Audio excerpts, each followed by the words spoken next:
Are you in search of your perfect cup of coffee at home? Do you crave a fresh cup of joe from the comfort of your own kitchen? Well, look no further, because Black Sun Coffee is here to help. The medium roast from Black Sun Coffee features notes of Brazil nut, grapefruit, and oak. The freshness is guaranteed to start your day off right. Go to blacksuncoffee.com, that's BLVCK, and use the promo code Confidence20 for 20% off your next purchase.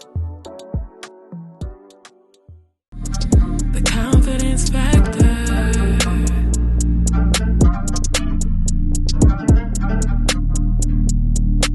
The Confidence Factor.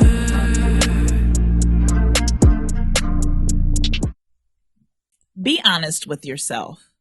Do you enjoy failing? Do you look forward to failing? Do you make it your goal to fail? I think that most people would probably say no. While obviously failing may not be your goal, trying and failing in many ways is better than not trying at all.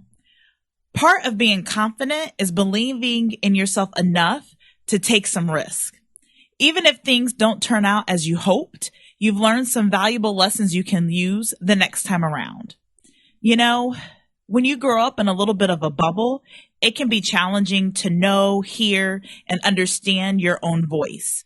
Today's guest shows us the importance of learning your own voice, leaning into God's voice, and being okay with your journey, failures and all. Let's listen. Confidence Factor.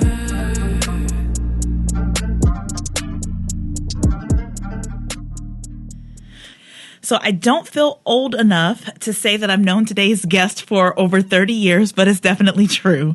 She is a gifted speaker, teacher, writer, and leader who is passionate about serving women, teaching the Word of God, and supporting people in being their best self. Unless you're playing against her in any type of card game, then you are simply out of luck. So please welcome my next guest to the Confidence Factor, Miss Alecia Nicole Swoope. Yay! Woo, woo, woo. Well, thank you for having me. It is an honor and a pleasure. So to get things started, how do we know each other?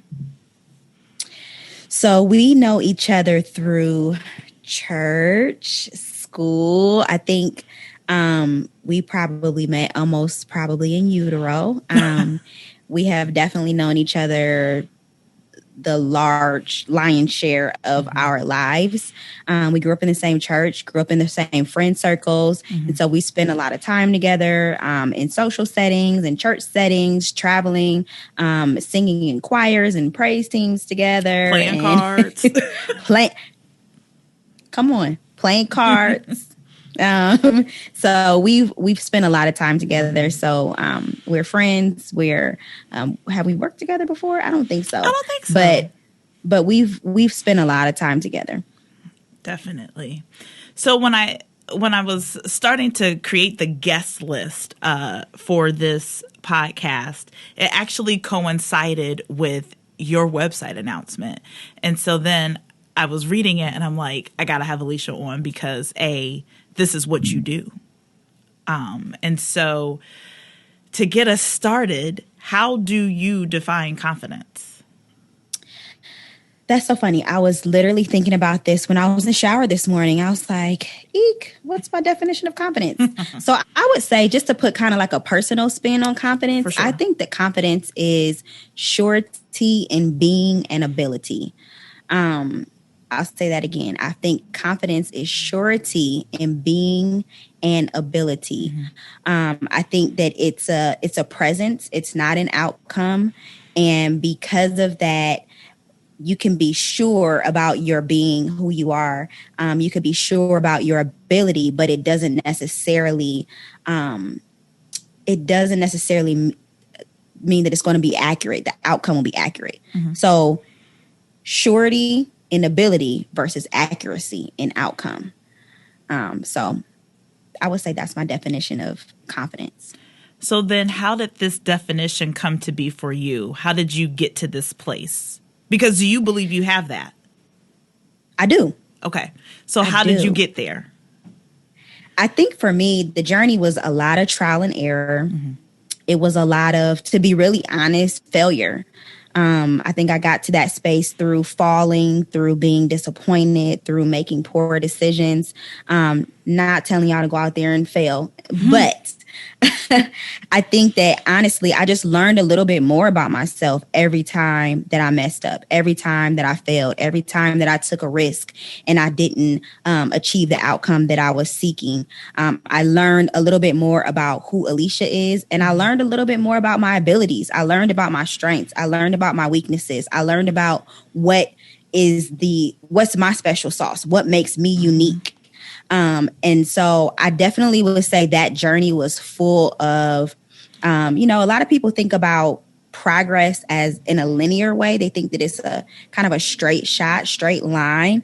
For me, my journey and my experience to progress, and I would even say confidence, has been, it's been very marred. It's been, 1 step forward, 10 steps backwards, 2 steps forward, 7 steps backwards. It's been a lot of, people like to think of it as a straight line. There's been a lot of circles. There's been a lot of squares and triangles and squiggly lines and, things that most people would look at and say, oh, this is a mess. But for me, that mess led me to a place of being able to be confident and secure in who I am. So if you feel comfortable, do you have an example of maybe one of the circles or the squiggly lines or the triangles that you feel comfortable sharing? I have a lot of examples. It's just a matter of which one do I want to share. I think for me, one of a life-defining experience that I had was when I moved from my hometown of Ohio and I moved to Georgia. So like 500, 600 miles away from home, from everything that I knew, everyone that I knew. There was no one, I had no friends there, really didn't have any family there. I just decided to take a risk and do something different. And got here thinking that this was going to be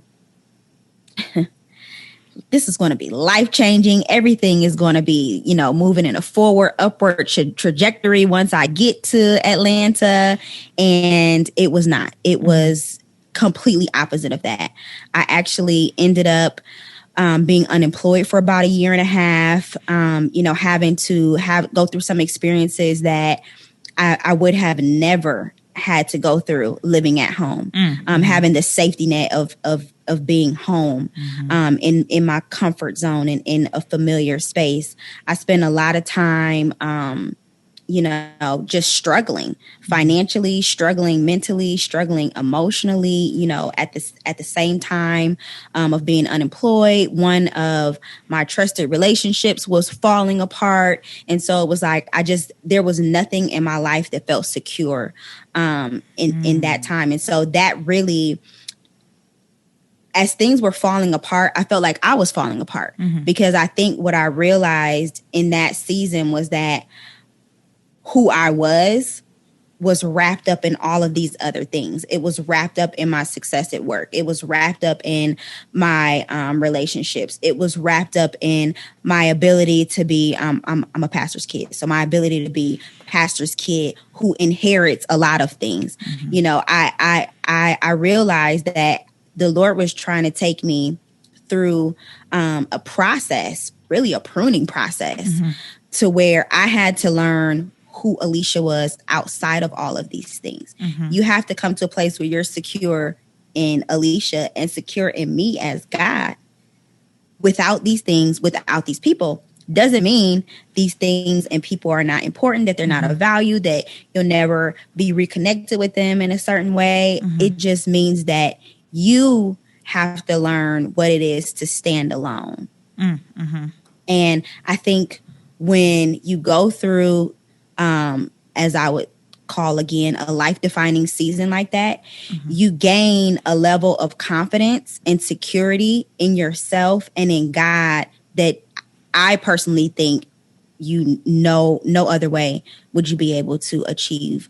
And it's funny because you and I have talked about what it means to grow up in the, I guess, Akron bubble and then leave that bubble where you don't know anyone. And then it's like, well, who am I?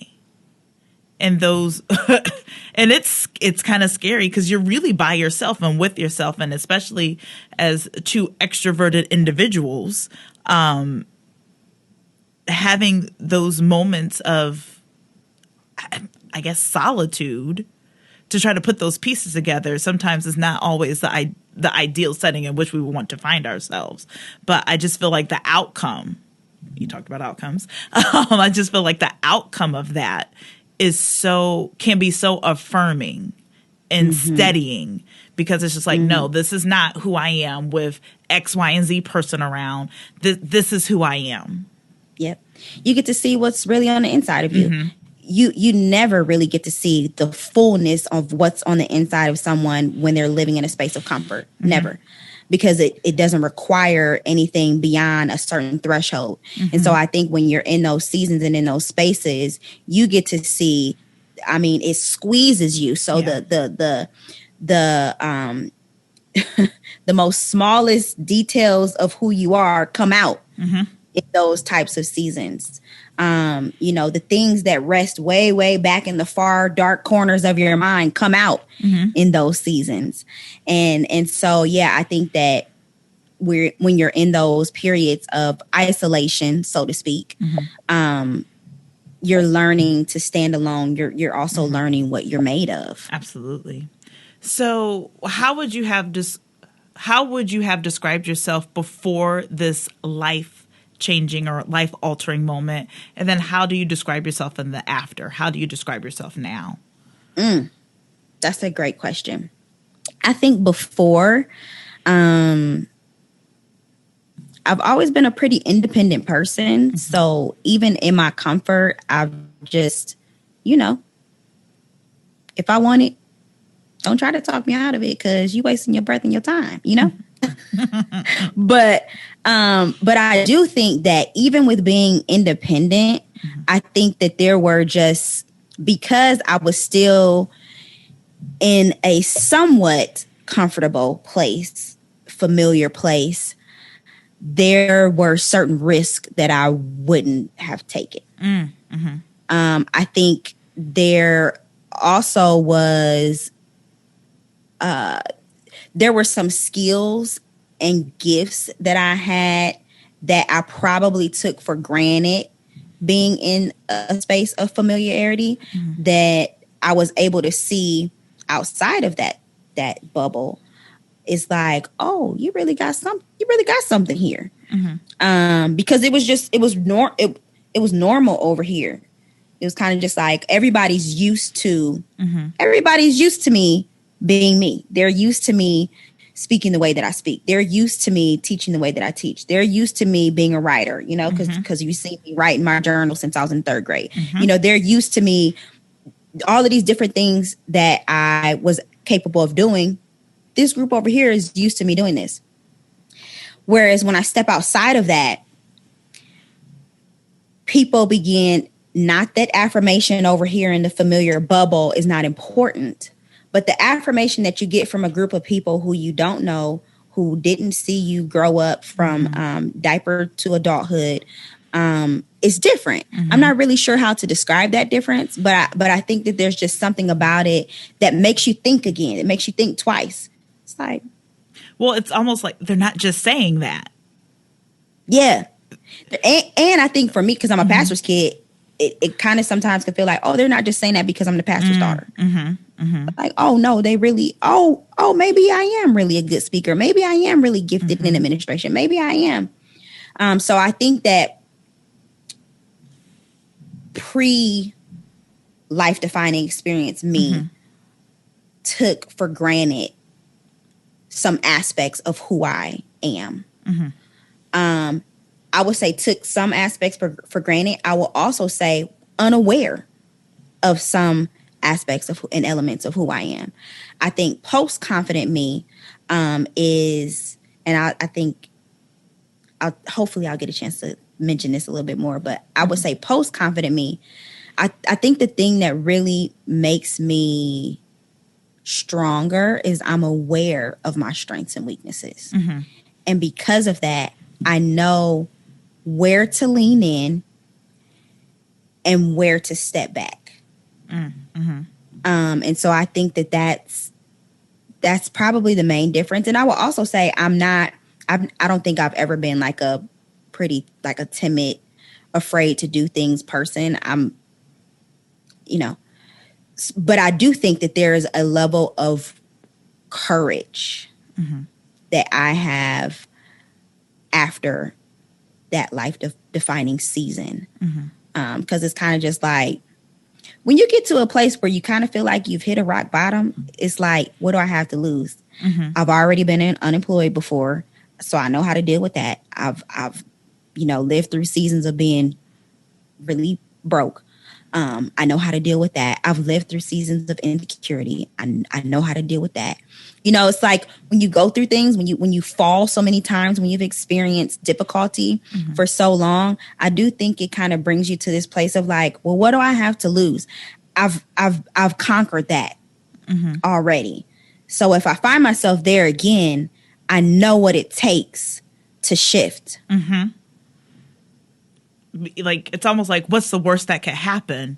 Because so many of those worst have already happened, and I've made it through that, and now I have the tools, or at least I have the experience to be able to navigate my way through that thing should it happen again. Yep.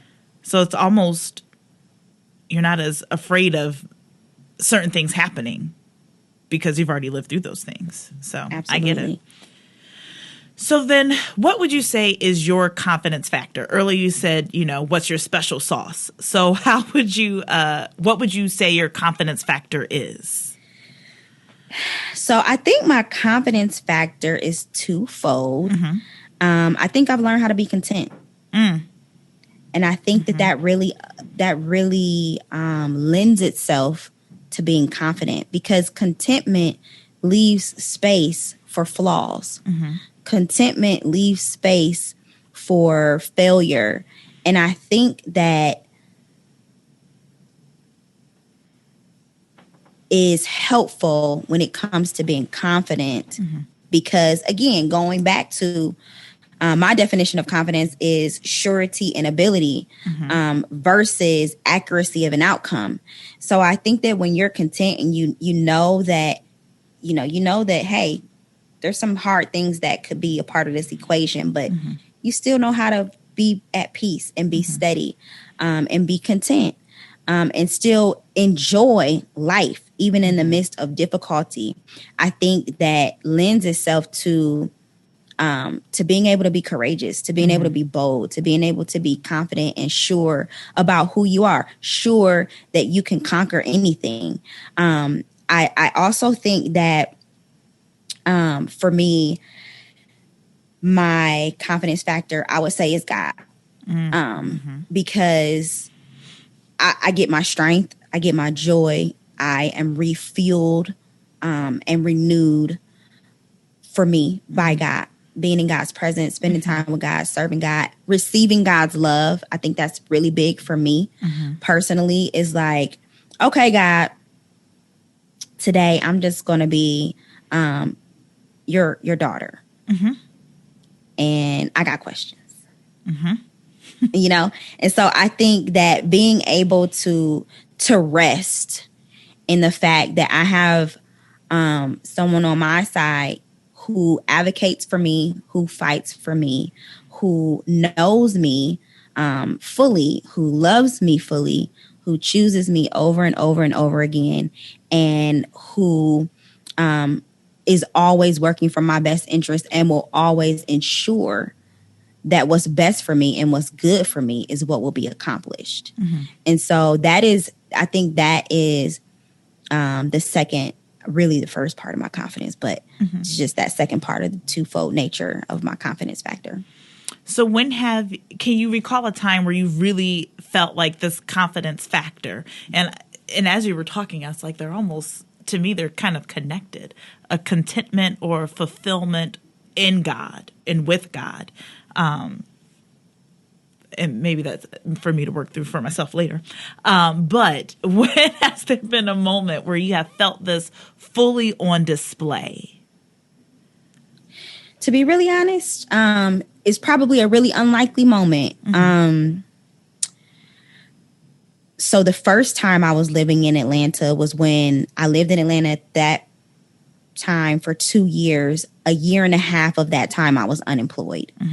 And it came time for me to transition to a new place. And I remember being on the phone with my mother. I had some really hard, tough, dark days where I just, I felt defeated. I felt hopeless. I was torn on, does God really exist? Does he see me? Does he hear me? Does he know me? Does he love me?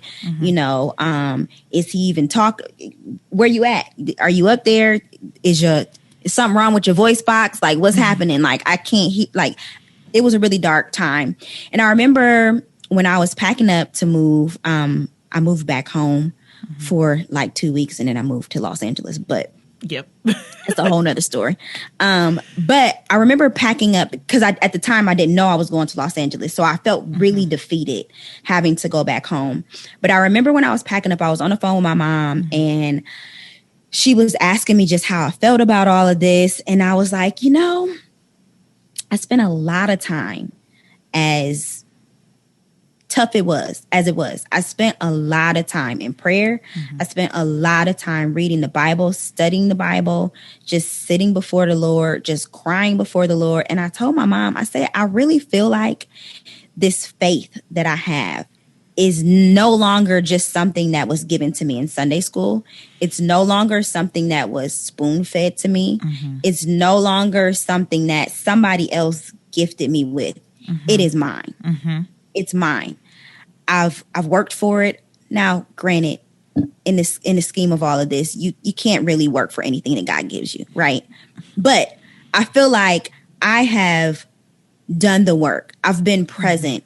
And I really felt like, and I told my mom, I felt like in that season that the Lord kind of just blew over my house of cards of faith, and he rebuilt it brick by brick. And I think in that moment, I felt very sure. I felt very confident that if I could overcome that, if I could come through that, even though I might have came through with a little mud on my face, I felt very confident that if I could come through that, I could conquer anything. Thank you for sharing that. So my final question, it's I need you to do something and then the question. So, okay, pick a number between 1 and 37. Ooh. Oh God. Let's go with 21. It's 2021. Come on. Okay.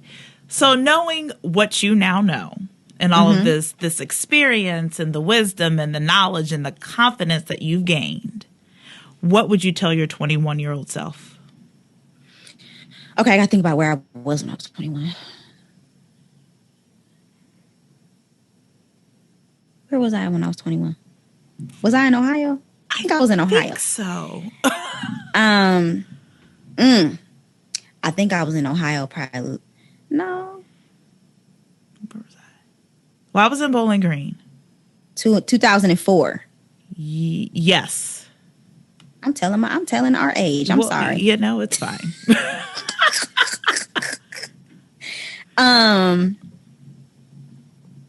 Man, I think I would tell my 21-year-old self, slow down. You're trying to accomplish too much, too fast, and in the process, you're squandering things. Whew. That's a word right there for somebody. Your mind is going faster than God's time. Your desires are going faster than God's time, and you're making yourself reservations for disappointment. Slow down.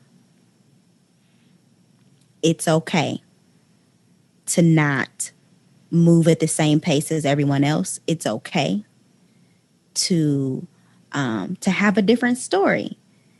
It's okay to be different, it's okay. It really is. It's okay to not move at the pace in the direction in which you were socialized.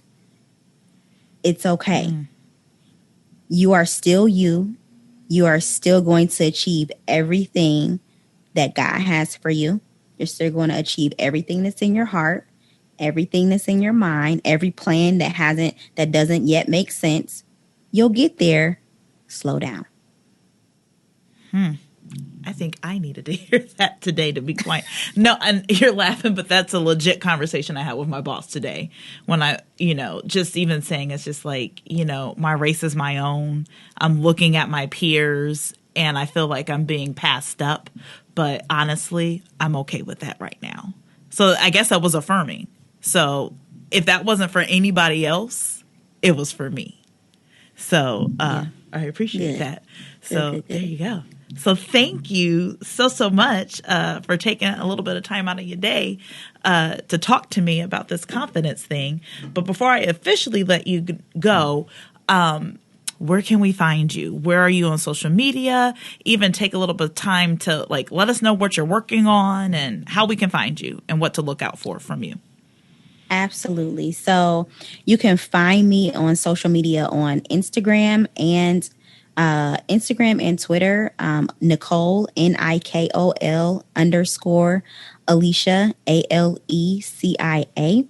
That is my name backwards. My name is Alecia Nicole, but my Instagram and Twitter handles are Nicole _Alecia. Facebook, you can find me under Alecia Nicole, spelled the same way. And you can also find me on my website, which is www.alecianicole.com. So I actually just launched a business that is targeted to women really who are in transition, who are seeking to discover and accept their identity, who are wanting more information on, okay, I'm going through something hard right now. I need some tools and some resources to kind of push through this. So I want to help women learn how to build endurance and perseverance when dealing with difficult situations. And then, of course, I want to teach women and encourage them and inspire them to deepen their faith in God. And so I actually just maybe a month or so ago launched my first product, affirmation cards. And they really, there's an affirmation on the front, and on the back, there are reflective questions or action-oriented challenges that correlate to the affirmation. Because while you see a lot of people talking about affirmations, speak over your day, it's not magic. It doesn't happen just because you say it. There's work involved. The affirmation is helpful because it's a retraining of the mind, but there's work involved. And so on the back of that affirmation are questions to help you start thinking deeper, to help you do the work, to actually accomplish what it is that you are affirming in yourself. So there's 3 different decks. There's one that addresses identity. There's one that speaks specifically to difficult times and disappointment. And then the third deck is, of course, related to your faith in God. So that is what I'm working on. I'm a speaker, as she mentioned earlier, teacher, leader. I do a lot of different things, but those are kind of the focal points of what I'm working on right now. I have a passion for women just to see them thrive and become their best selves and just empower and equip them to flourish in life. And so that's what I'm doing. That's what I'm working on. And that is where you can find me. All right. Well, please make sure you check her out on Facebook, Instagram, Twitter, and her website. Again, thank you so much for being here with me today. Absolutely. Right. Thank you for having me. All right. Thank you, everybody, for listening to The Confidence Factor. Be sure to check out my website at www.beshawesome or beshawesome.com. You can also check me out on Instagram at b.shawesome. As always, thank you to Golden Ox Studios for making this a reality week after week.